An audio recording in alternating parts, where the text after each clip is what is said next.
Сәлем достар, менің каналыма қош келдіңіздер. Бүгін сіздермен осындай ореховый пирогтың рецептімен бөлісетін боламын. Ең алдымен осы видеоға лайк басып, каналға тіркеліп, қоңыраушаны басып қойыңыздар. Бұл пирогтың ерекшелігі құрамына бір ғана жұмыртқа қосылады.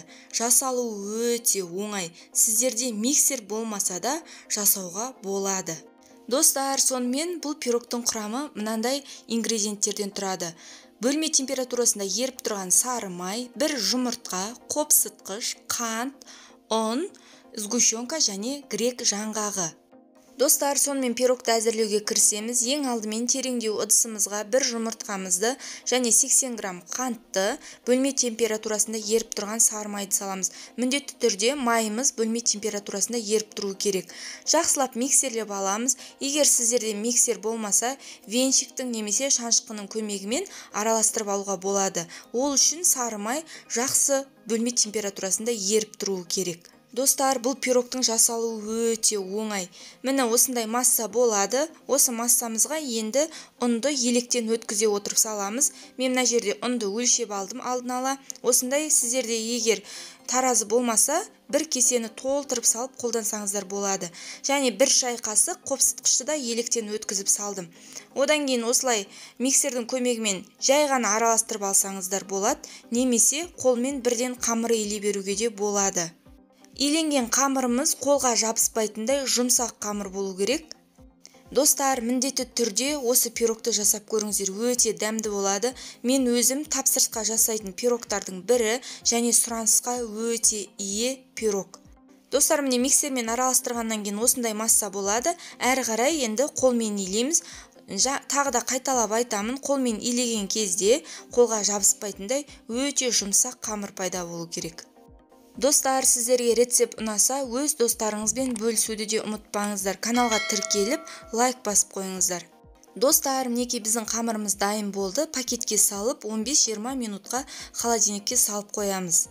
Енді 15-20 минут уақыт өткеннен кейін осындай пергаментті алып, қамырымызды бірден пергаменттің үстіне жаямыз. Мен 24 диаметрде пирог жасайын деп жатырмын. Міне кішкене ғана бөлігін алып, бөлек қойып қоямыз. Онымен біз пирогтың жиегін жасайтын боламыз. Достар, осындай видеода көргендей етіп дөңгелектеп аламыз да, оқтаумен қамырымызды жайып аламыз. Өзімізге керекті диаметрде. Менің пирогымның диаметрі 24 болады. Кез келген пирог пісіретін ыдысқа жасауға болады. Мен бүгін мынандай қозғалмалы дөңгелек ыдыста жасаймын. Сіздерде қандай ыдыс бар, сондай кез келген ыдысқа пісіре берсеңіздер болады. Достар, сіздерге де жасап көруге кеңес беремін. Өте дәмді.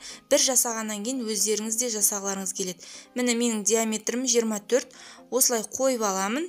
Артық жиегіндегі қамырларды алып аламын. Қазір оны ішіне бортик жасайтын боламын. Достар, мінекей, егер сіздерде бұндай ыдыс болмаса, кез келген пирог пісіретін ыдысқа салып, қамырды бірден сол ыдысқа салып, қолмен жайсаңыздар болады. Міне видеода көрсетілгендей етіп, осылай жиегін жасап шығамыз. Достар, сіздерге рецепт ұнайды деген сенімдемін. Сіздерде жасап көріңіздер, бір жасағаннан кейін өздеріңізде қайта-қайта жасай бергілеріңіз келетін болады. Достар, осылай етіп жиегіне қойғаннан кейін жұқа етіп тағы да жайып шығамыз. Яғни саусақтарымыздың көмегімен жиегін жұқалап шығамыз. Видеода көргендей етіп жасайсыздар, міне міндетті түрде осылай жасаңыздар. Достар, сіздерге видео рецепт ұнаса, каналға тіркеліп, видеоға лайк басуды ұмытпаңыздар және қоңыраушаны басып қойыңыздар. Мінекей біздің қамырымыз дайын болып қалды. Қазір енді бетіне салмасын саламыз. Бізге салмасына сгущенка мен грек жаңғағы керек. Грек жаңғағы менде осылай қолмен бөлінген, блендерден өткізбей ақ қойыңыздар. Осылай қолмен үгітіп сала берсеңіздер болады. Мен алдын ала дайындап қойдым. Грек жаңғағы 150 грамм болса жеткілікті. Келесі кезекте пирогымыздың бетіне сгущенка құямыз. Мен 3 желание сгущенкасын қолдандым. 8,5%. Сіздерге де сол сгущенканы қолдануға кеңес беремін. Өте дәмді және майлылығы жақсы. Достар, қамырымызды жайып болғаннан кейін, формаға салғаннан кейін, салмасын салмай тұрып, осындай бірінші противенге салып алыңыздар. Содан кейін жарты сағатқа 180 градуста пирогымызды пісіріп аламыз. Жиегі қызарып болғаннан кейін пирог дайын деген сөз.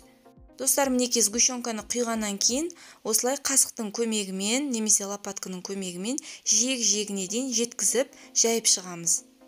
Достар, пирогты 30 минутта пісіріп аламыз. Дегенмен де арасында ашып қарап тұруларыңызға болады, өйткені әркімнің пеші әртүрлі. Мінекей достар, 30 минутта мен пирогым пісіп шықты. Сіздерге де жасап көруге кеңес беремін. Өте дәмді және тапсырысқа ие пирогтардың бірі. Достар, менің каналымның дамуына өз қолдауларыңызды аямаңыздар. Каналға тіркеліп, осы видеоға лайк басып, қоңыраушаны басып қойыңыздар.